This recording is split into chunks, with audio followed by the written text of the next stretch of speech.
Software update करवा ले। मैं आपको बता रहा हूँ यही प्लेइंग 11 खेलेगी, यही मारेगी, यही धाड़ेगी, यही चीखेगी, यही चिल्लाएगी, यही फतह करेगी, यही पिछाड़ेगी, यही उखाड़ेगी। ये मेरी बात आपने याद रखनी है। क्या इंडिया जो है पाकिस्तान को मारेगा नहीं मारेगा, इस सारी चीज के ऊपर बात करेंगे और इंडिया की प्लेइंग 11 के ऊपर भी बात करेंगे और पाकिस्तान की प्लेइंग 11 के ऊपर भी बात करेंगे। स्ट्राइक रेट के कंपैरिजन तो हम पहले ही कर चुके हैं, एवरेजेस का मैं पहले ही आपको बता चुका हूं। उसके बाद बॉलिंग के लिहाज से भी मैंने आपको पहले बता दिया। लेकिन अब देखते हैं कि प्लेइंग 11 पे, क्योंकि हमने प्लेयर टू प्लेयर कंपैरिजन भी किया था, ठीक है, स्क्वाड की हमने बात की, लेकिन अब प्लेइंग 11 की बात की, क्योंकि शुभमन गिल के आने से एक बंदे की सीटी गुल हो जाएगी और वो टीम से बाहर हो जाएगा। ये तो प्रेस कॉन्फ्रेंस में भी एक उंदिया दिया था अजीत अगरकर ने कि सूर्य कुमार यादव से की बातों से ही पता चला कि भाई शुभमन गिल तो प्लेइंग 11 में खेल रहे हैं। तो अब किसकी कुर्बानी, किसकी, वो कहते हैं किसका कटेगा, सिर्फ श्रेयस अय्यर का नहीं कटा भाईजन, कटा और भी बहुत से लोगों कट चुका है। वो मैं आपको भी वीडियो के अंदर सारी बात बताऊंगा। उसके बाद बात ये कि जी मैच तो हो रहा है, मैच तो होगा, क्योंकि ज़ाहिर इन घंटे के बच्चों को जो है पाकिस्तानी घंटे के बच्चे जो है इनको तो मौका मिल गया मार खाने का। तो मैं तो कहता है इज्जत बाज की जाए इनकी, उनको मार खाने का मौका ना मिले। लेकिन क्योंकि इंडियन गवर्नमेंट ने भाईजन ऐलान कर दिया कि भाईजन हम तो खेलेंगे आपसे, ठीक है, हम तो आईसीसी इवेंट्स के अंदर या आईसीसी इवेंट्स के अंदर खेलेंगे, नहीं खेलेंगे तो हम बायलैटरल खेलेंगे। भाई मेरे मुताबिक तो बात ये कि बायलैटरल मैच की तुम किसी न्यूट्रल वेन्यू पे फिर करा लो। जब आप खेल ही रहे हो तो अब इतनी सब कुछ होने के बाद भी अगर खेल रहे हो तो भाई बायलैटरल पे न्यूट्रल वेन्यू पे खेल लो। क्योंकि आपने ये बात कर दी कि जी पाकिस्तान अगर इंडिया आगे खेलेगा तब नहीं होगा, और इंडिया पाकिस्तान मतलब इंडिया नहीं आएगा और इंडिया पाकिस्तान नहीं जाएगा, अदरवाइज हम हर जगह पे खेलने को तैयार है। तो अभी भी यूएई के अंदर बायलैटरल भी हो सकती है, अगर अगर अगर एशिया कप के अंदर खेला जा सकता है। एशिया देखिए इतने हालात कभी खराब नहीं थे, जब अब उनके बाद खेला जाए तो फिर बायलैटरल भी खेल सकते हैं। लेकिन क्योंकि मेरी उनको समझ नहीं आती और उनकी मुझे समझ नहीं आती, जो मैंने बात आपको बताई थी वो यही बात बताई थी कि यार मैंने आपको ये भी बताया कि यार वाटर ब्लड वॉर या फिर क्रिकेट, क्या चीज़ें मैंने आपको बताई। तो अब आपकी इंपॉर्टेंस क्या थी, ब्रॉडकास्टर था, पैसा था, या फिर एशिया कप था, या चैंपियंस ट्रॉफी था, या आईसीसी T20 वर्ल्ड कप होगा, या अगला 50 ओवर का वर्ल्ड कप होगा। प्रायोरिटीज क्या है भाई? प्रायोरिटीज है क्रिकेट, ठीक है, ना कंट्री है फिर ना कुछ और है। मेरे मुताबिक तो नहीं खेलना चाहिए। मैं आपको अभी बता रहा हूँ, अगर मैं देशभक्ति के लिहाज से बात करूँ तो नहीं खेलना चाहिए। अदरवाइज क्रिकेट के लिहाज से बात करूँ तो ठीक है जी, जो कुछ हुआ सही हुआ। क्रिकेट के लिहाज से फिर बायलैटरल भी होना चाहिए। मेरा अपना मौक़िफ़ है, बाकी किसी को समझ मेरी बात आ रही है नहीं रही वो मुझे उस चीज़ पे मैं गारंटी नहीं कर सकता। तो जब आपको इंडियन गवर्नमेंट ने अलाउ कर ही दिए तो फिर आप बायलैटरल भी खेलो। अब उसके बाद जो दूसरी कहानी है कि भाई मीडिया के अंदर जो शोरगुल था, मैंने आपको बताया था कि मीडिया का प्रेशर बहुत ज़्यादा, अभी भी मैं कह रहा हूँ, मैं अभी भी बहुत वसूख के साथ, ठीक है, मैं ये बात कर रहा हूँ कि यार इंडिया की जो गवर्नमेंट है उसके ऊपर बहुत ज़्यादा प्रेशर है। देखें, एक होता है क्रिकेट के फैंस, एक होते हैं क्रिकेट फैंस, एक होती है आम जनता, ठीक है। क्रिकेट फैंस होते हैं सिर्फ पर्टिकुलरली क्रिकेट को देख रहे होते हैं, और एक होती है आम जनता। वोटिंग दोनों ने करनी है, लेकिन ज़्यादा वोटिंग किसने करनी है? आम आवाम ने। तो आम आवाम का सेंटीमेंट क्या है? देखिए क्रिकेट के लिए ऐसे करना बाद में तो मैं कहूँगा यार हाँ हाँ हाँ मैच होना चाहिए, मैच होना चाहिए। लेकिन एक आम इंसान की क्षमता क्या हो सकती है, उसका सेंटीमेंट क्या? उसका सेंटीमेंट ये कि भाई नहीं होना चाहिए। देशभक्ति से आगे कोई चीज़ नहीं है, हमें अपने देश से आगे कोई चीज़ नहीं है। तो पॉइंट वैलिड है ये। अब इंडियन गवर्नमेंट के ऊपर जब प्रेशराइज, अब देखिए पॉलिसी उन्होंने बता दी, लेकिन पॉलिसी जब बनती है तो पॉलिसी ख़त्म भी होती है। देखिए टेक्निकल बात है ना, जब एक चीज़ बनती है तो ख़त्म भी होती है, जब ख़त्म होती है तो कोई नई चीज़ आती है। पॉलिसी के ऊपर नई पॉलिसी बनना कोई फनकारी नहीं है। यहाँ पे बिल्स भी पास होते हैं गवर्नमेंट के, सब कुछ हो रहे हैं, अमेंडमेंट्स होती है, सब कुछ हो जाता है भाई। ये इन पॉलिटिक्स में सब कुछ हो जाता है, जो अंदर है वो बाहर, जो बाहर है वो अंदर, 2-2 दिन के अंदर सब कुछ हो जाता है। तो इस चीज़ पे कोई बंदा ये ना सोचे कि यार अगर उन्होंने बात कर दी तो बात पत्थर पे लगी। डंडा सर्विस जब चलने पे आई, जब आवाम की ताकत का आपको भी अंदाजा नहीं है, हाँ हाँ, क्योंकि आपके अपने अंदर ताकत नहीं होगी, आवाम की ताकत बहुत बड़ी ताकत होती है। तो आवाम का सेंटिमेंट ये कि भाई नहीं खेलना चाहिए। अब मैं तीन सेंटिमेंट्स हैं, एक है मीडिया का, एक है आम जनता का, और एक है क्रिकेट फैंस का। क्रिकेट फैंस कहते हैं खेलना चाहिए, आम जनता कहती है नहीं खेलना चाहिए, मीडिया कहता है नहीं खेलना चाहिए। चौथा है फिर बीसीसीआई, क्रिकेटिंग बॉडी है ना भाई, उनकी भी कोई राय तो होगी ना।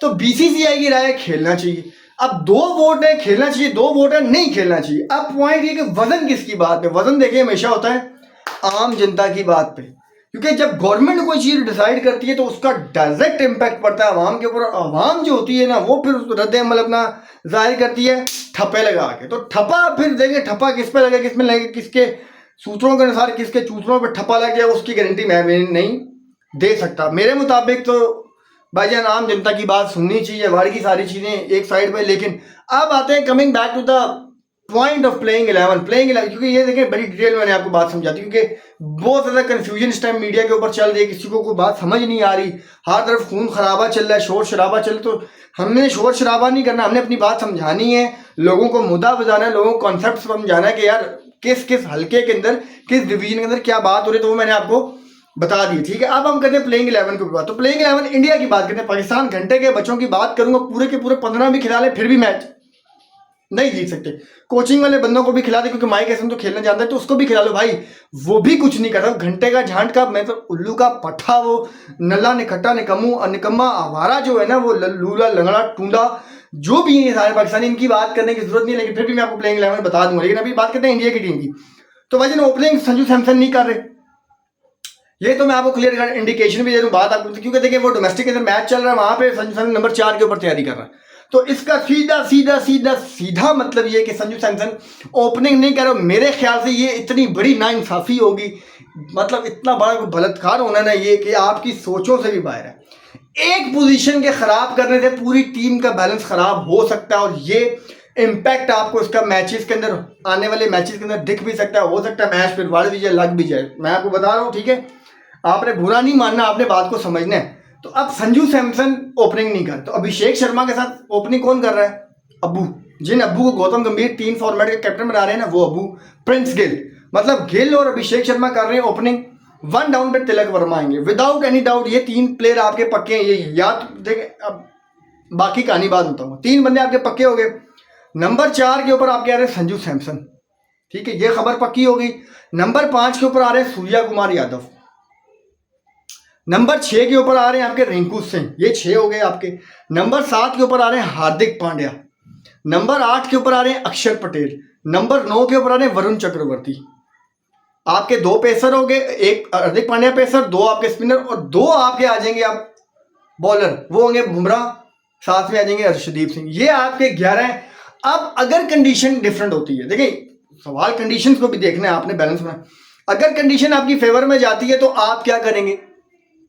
आप क्या करेंगे? आप इस तरह से करेंगे कि आपने बिठाना है फिर एक बंदे को, रिंकू सिंह को बिठाएंगे आप, और आपके पास ऑप्शन बचता ही नहीं है ना। तिलक, शुभमन, सूर्या, अभिषेक, संजू, ये 5 तो आप नहीं बिठाओगे ना। 5 कभी, ये 5 आपने हिलाना 6वें नंबर से।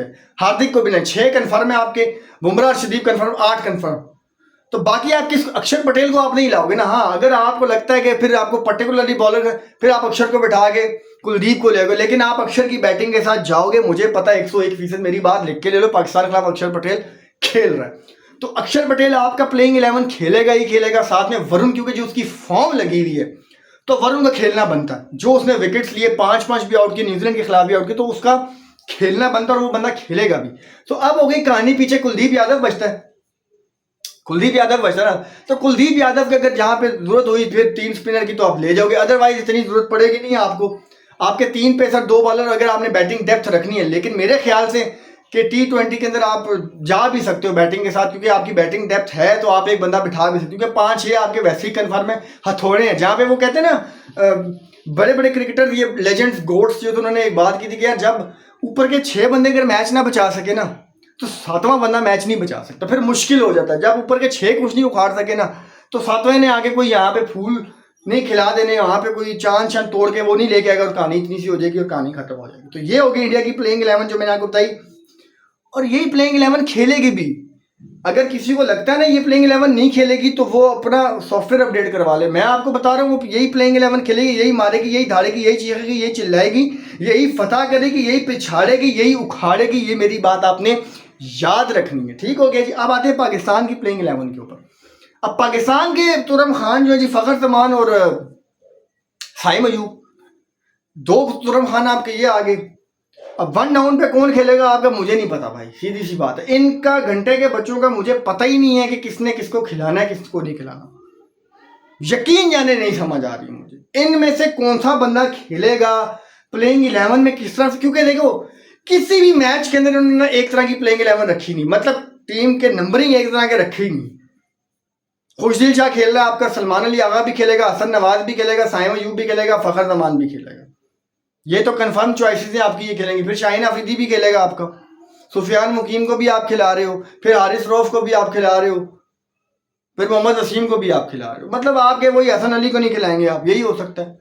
और ऑप्शन ही नहीं है ना आपके पास। आपके लड़कों की मैं क्या बात करूं यार, मुझे खुद समझ नहीं आता कि इन लड़कों में से किसका नाम लूं किसका नाम लूं, क्योंकि उस देखिए मैं अपनी तौहीन समझ रहा हूँ इस टाइम पे करंटली, ये मैं अपनी इंसल्ट समझता हूँ कि यार मैं इन लड़कों पे बात करूं, क्योंकि ज्यादती है इन लड़कों के साथ। आप इन लड़कों को खिला रहे हो आग के साथ, और आपके हाथ पांव हिलते नहीं, आपके पास कुछ है नहीं, और आप लड़वा रहे हो वो इतने बड़े बड़े लड़कों के साथ। आप ये बच्चे निकाल के लौटने लपाड़े यार, इनकी परफॉर्मेंसेज ही नहीं है, इनके स्ट्राइक रेट ही नहीं है, इनकी एवरेजेस नहीं है, इनकी कंसिस्टेंसी नहीं है, डेडिकेशन नहीं है। ये तो सारे के सारे आवारा लोग हैं भाई।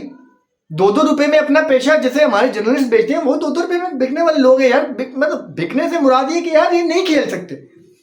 अब आपने देखे एक और फनकारी देखो इन लोगों की, इनकी चालाकी देखो यार, तुम लोग हैरान हो जाओगे। इनकी चालाकी है कि बाबर आजम को बोल दिया इन्होंने कि भाईजान आप सीपीएल नहीं खेले। अच्छा, उसको सीपीएल के आप बैकअप रखा हुआ, और वार क्या तुम्हारा बैकअप यार। बाबर के अंदर गैरत अगर हुई तो वो नहीं चूज करेगा, वो कहेगा मैं नहीं खेलता भाई, अब मैं एशिया कप नहीं खेलूंगा, तुम इन्हीं लड़कों को ट्राई करो। जो तुमने तुर्रम खान रखे ना, सबज़ादा फरहान रखा है ना, तुमने खिलाओ उसको, ऊपर मोहम्मद हारिस रखा है, खिलाओ उसको तुम यार। यही प्लेइंग 11 है तुम्हारी। फखर है, साइम है, 1 डाउन पे मोहम्मद हारिस है, फिर सलमान अली आगा है, फिर हसन नवाज है, फिर खुशदिल शाह है, फिर फ़हीम अशरफ है, यही है ना। उसके बाद आपको सुफियान मुकीम है, हारिस रऊफ है, शाहीन अफरीदी है, यही प्लेइंग 11 है ना। इसके अलावा कोई तुरम खान आपके बाप का बच्चा उल्लू के पट्ठों नहीं निकलेगा कोई बीच में से। तुम जीत के दिखाओ फिर मुझे। अगर इंडिया अपनी गलती से हारता है तो वो एक अलग ना, आप नहीं हरा सकते इंडिया को, बस इतनी सी बात है। बाकी किसी को अच्छी लगती है बुरी लगती है, वो उसकी अपनी मर्जी है। बाकी इनका काम बाद में तमाम करेंगे। दुआ में रखें, अपना रखें ख्याल। चैनल को सब्सक्राइब कर दो, वीडियो को शेयर कर दो, वीडियो को लाइक भी कर दे। दुआ में रखें, अपना रखें ख्याल। फिर मिलेंगे आपसे अगली वीडियो में एक नए टॉपिक के साथ। तब तक के लिए बाय बाय।